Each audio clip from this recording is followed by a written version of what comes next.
1 in every 61 Florida mortgages is now seriously underwater. That's nearly 70,000 households across the state. Families, retirees, and recent arrivals all facing a harsh new math. A Cape Coral household who paid $415,000 for a new build in January 2022 now faces a market value near $315,000. Their insurance bill tripled after Hurricane Ian, pushing their monthly payment above $2,900. The choices: cut expenses, dip into savings, or consider walking away. Statewide, the pain is spreading. A TTOM's latest data shows Florida's seriously underwater mortgage rate has risen from 1.3% to 1.6% in a single year. That's a sharp reversal after years of steady gains. In the hardest-hit neighborhoods, the concentration of negative equity is even more acute, especially in new subdivisions, flood-prone tracts, and among owners older than 25 who bought at pandemic peaks. Many now find themselves locked into homes they can't sell, unable to refinance, and squeezed by insurance premiums that have soared 36% since 2020. Yet this isn't the broad collapse of 2008. Most underwater owners are still making payments, but the risk is real and growing. As equity erodes, so does financial flexibility. The question now: how many more will slip underwater if prices slide further, or if another storm hits? For buyers considering a move, the warning is clear. Florida's housing market, once a symbol of easy wealth, has become a high-stakes gamble, with thousands already on the losing side. Florida's real estate boom began with a single spark: the pandemic migration wave. As offices closed and remote work became the norm, families from New York, Illinois, and California packed up for the promise of sun, space, and no state income tax. In 2021 alone, more than 220,000 people moved to Florida, a surge not seen since the post-war era. South Florida's metro areas became magnets for this new class of buyer, with Miami-Dade, Broward, and Palm Beach counties each absorbing tens of thousands of new residents. Prices responded with breathtaking speed. In Cape Coral, the median sale price jumped from $275,000 in early 2020 to $441,000 by mid-2022, a gain of more than 60% in just 2 years. Fort Myers, Tampa, and Jacksonville all posted annual increases above 30% at the peak. The frenzy wasn't just about families seeking a backyard. Investors flush with cash and inspired by YouTube and TikTok influencers swept into the market. Syndicates promised double-digit returns on Airbnb flips.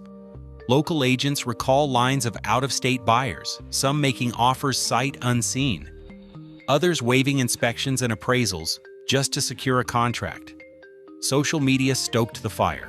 Channels with hundreds of thousands of followers painted Florida as a can't-lose bet. In 2021, Cape Coral was the most searched city for home buyers nationwide, according to Realtor.com. Stories of quick profits and overnight equity gains spread through Facebook groups and Discord chats, fueling a gold rush mentality. Developers broke ground on thousands of new homes, while flippers raced to renovate and relist anything with 4 walls and a roof. The easy money era meant financing was rarely an obstacle. FHA, VA, and fintech lenders rolled out 97% loan-to-value products, letting buyers in with little more than a signature. Many put down less than 5%, counting on future appreciation to do the heavy lifting. By late 2022, nearly half of all purchase loans in some Florida metros involved minimal down payments. The result? A market stacked with new owners and new risk. Behind the headlines, warning signs flickered. Inventory began to creep higher by late 2022 as early investors looked to cash out.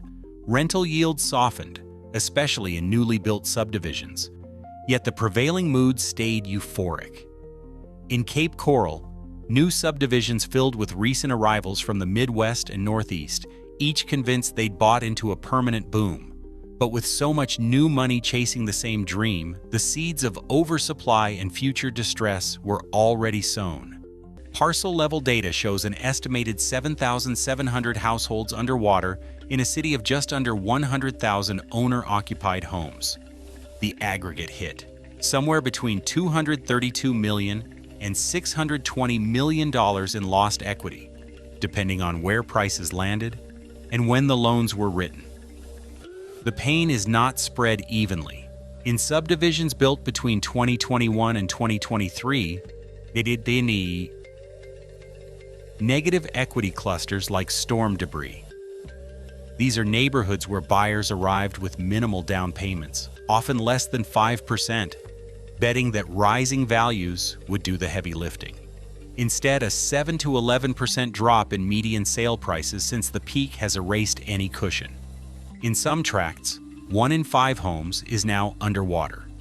Flood-prone blocks and new construction corridors show the highest concentrations, their fate sealed by a combination of high insurance costs and overbuilding. Older areas of Cape Coral, especially those with homes purchased before 2019, have fared better. Lower original prices and smaller mortgages offer a buffer against market swings. But for recent arrivals, the math is unforgiving. A family who closed on a $400,000 house in early 2022 may now face a market value closer to $350,000 with their loan balance unchanged. Multiply that by thousands of households, and the city's collective loss rivals the annual budget of a small county. The disparities are visible block by block. In canal neighborhoods, price declines are steeper, driven by both insurance hikes and new FEMA flood zone maps. Inland, rows of nearly identical homes tell a different story. Owners locked into loans that will take years to recover, if at all. Cape Coral's hard numbers are a warning to the rest of the Sunbelt. When rapid appreciation collides with sudden shocks, the fallout is measured not just in percentages, but in livelihoods and lost futures.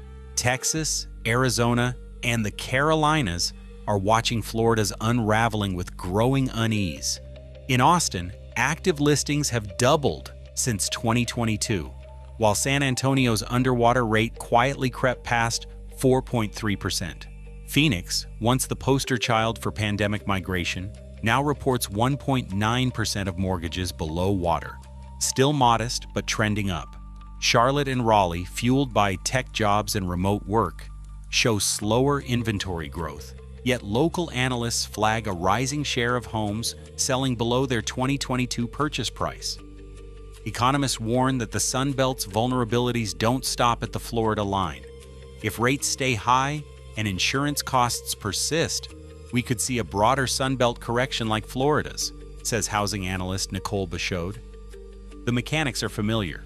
Rapid appreciation, a flood of high loan-to-value loans, then a sudden affordability shock. In markets where insurance is starting to climb, Houston, parts of coastal South Carolina, the same squeeze on owner budgets is quietly taking hold. For buyers in Dallas or Atlanta, the lesson is clear. Inventory gluts, once rare, now stretch from the Gulf Coast to the Piedmont.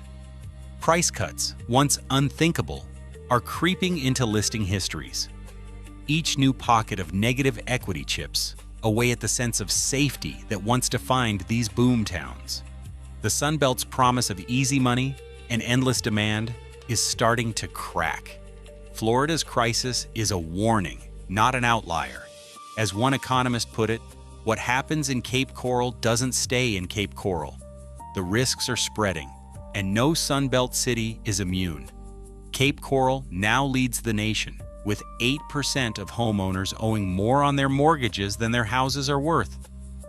A total equity loss estimated between $232 and $620 million. This crisis did not happen overnight. High-risk loans during the 2020 to 22 boom, a surge in out-of-state buyers, and rapidly rising insurance costs combined to push thousands of Floridians underwater. Statewide, 1.6% of mortgages are seriously underwater, compared to a national average of 2.7%, but pockets like Cape Coral show severe local impact. While experts agree the 2008 crash was worse overall, today's negative equity is concentrated and persistent. Some questions remain. How many more owners will see their equity erased if prices fall further? Will insurance reforms or federal action provide relief? What is clear is that Florida's housing market has shifted, with high loan-to-value products and insurance shocks making recovery uncertain. As new data emerges, Cape Coral stands as a documented warning, where unchecked growth, risky lending, and rising costs collided, leaving thousands at risk and the future of Florida's housing market in question.